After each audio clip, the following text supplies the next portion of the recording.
Sejam muito bem-vindos ao 24º episódio do Destravando a Coluna. Através desse canal, meu objetivo é destravar as dúvidas que vocês nos enviarem através do WhatsApp DDD número 11 949388470 ou pelo Instagram @Dr. Guilherme Costa, enviando as suas dúvidas através de textos ou áudio, gravando de locais silenciosos, informando o nome e o local de onde está falando. Sem mais delongas, vamos para a primeira dúvida de hoje. Olá, doutor. Como que faz para fazer o diagnóstico de hérnia de disco? Silvana, sou de São Caetano. Vamos lá, Silvana, sua pergunta é uma pergunta bem direta aí.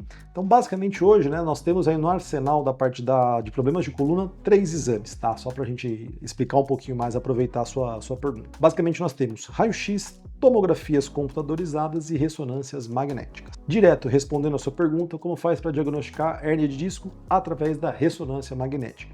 A ressonância magnética é o melhor exame nessa análise, pois ela consegue diferenciar, distinguir as estruturas do disco, da vértebra, do canal da coluna, dos nervos, das articulações e da musculatura. Tá? Então, de longe, a ressonância é um exame que traz mais informações nesse sentido. E aí você se pergunta, se a ressonância é o melhor exame, por que a gente faz muitas vezes os outros exames, tá?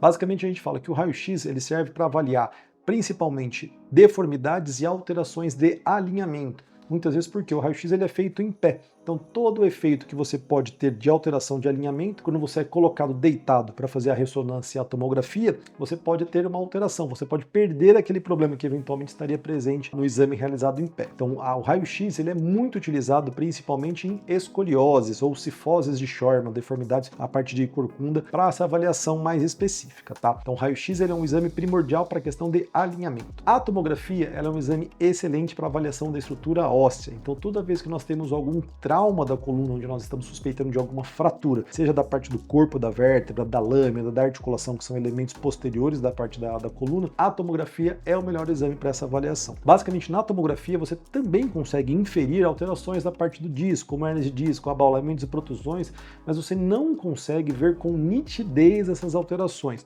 Por quê? Porque a coloração ela é muito pouco diferente entre o disco, o espaço por onde os nervos passam e os nervos propriamente dito.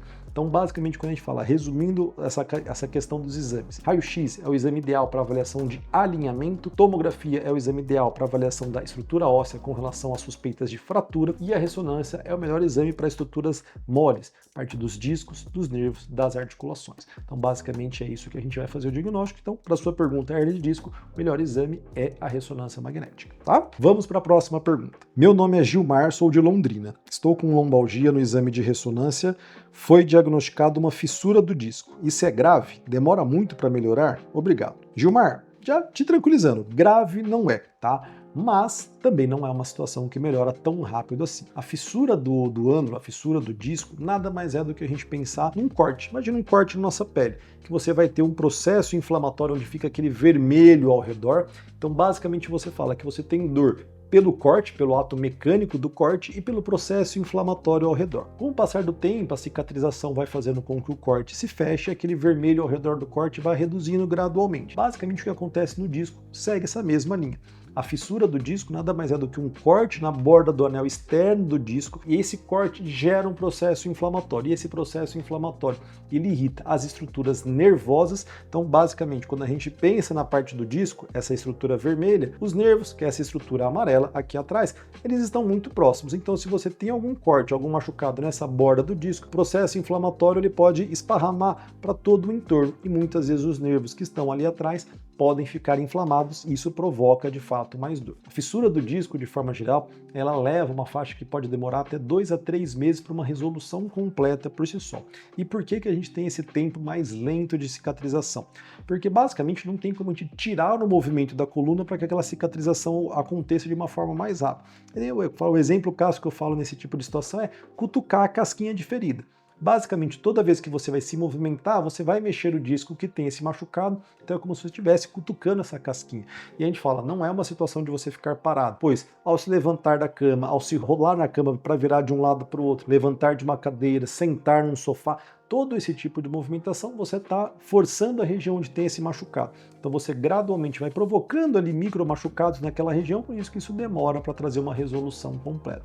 mas a fissura do disco, uma vez que ela cicatriza, ela tende a estabilizar a dor e é uma situação que de fato não tende a progredir. O mais importante de fato é a gente ter um bom tratamento de uma progressão de cuidados, onde o foco inicial está no controle da dor e o objetivo no longo prazo é você fortalecer a musculatura para sobrecarregar menos essa região, para que você não fique tendo machucados de forma contínua, de uma forma muito repetida, pois quanto mais você machuca o disco, mais acelera o desgaste, mais quadro de dor, e quanto mais você machuca e fragiliza o disco, maior a chance de você ter uma progressão mais rápida para o desgaste do disco. Então é fundamental você ter um cuidado para que de fato tenha um fortalecimento no longo prazo e não aconteça uma progressão acelerada do desgaste do disco. Tá certo, Gilmar?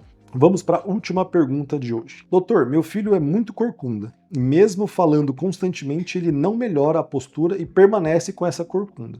O que podemos fazer? RPG, colete? Se puder me ajudar, agradeço. Maria Aparecida, de Rio de Janeiro.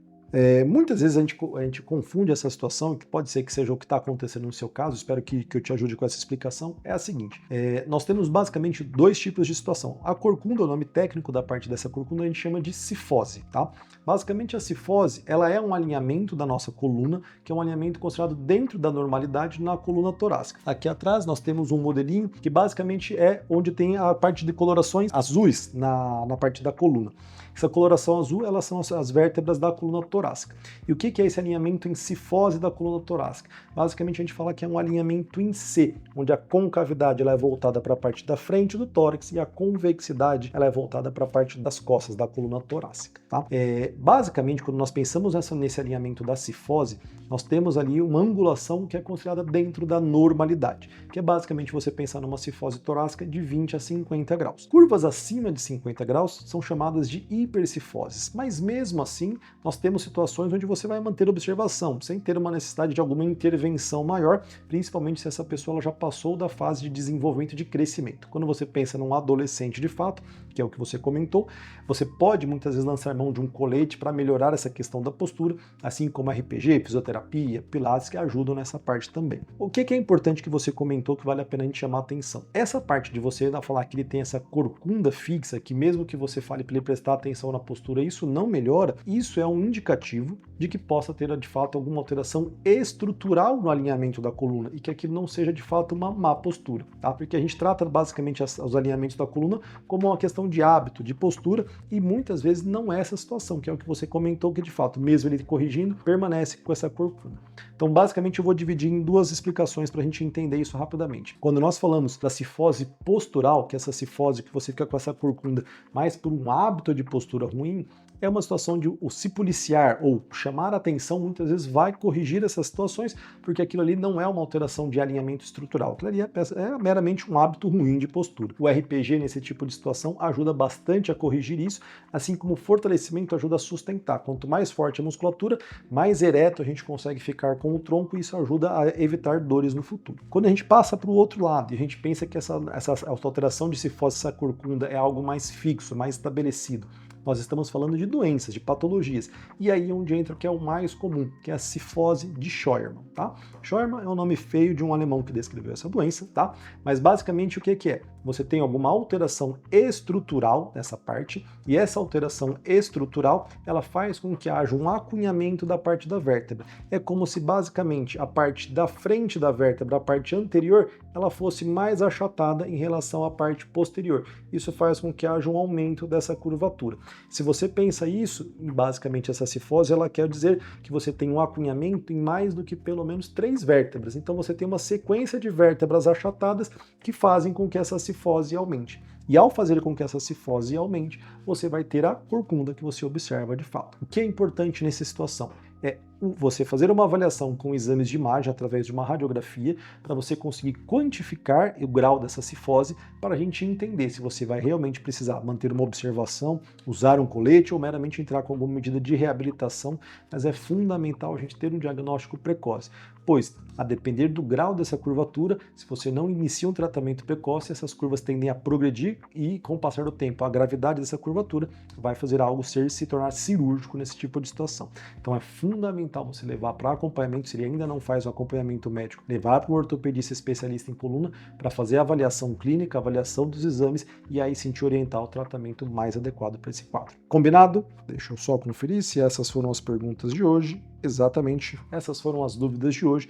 Não temos mais perguntas. Se vocês tiverem dúvidas, enviem para os próximos episódios nos contatos deixados no início do vídeo. Espero que vocês tenham gostado e nos vemos em breve. Até mais!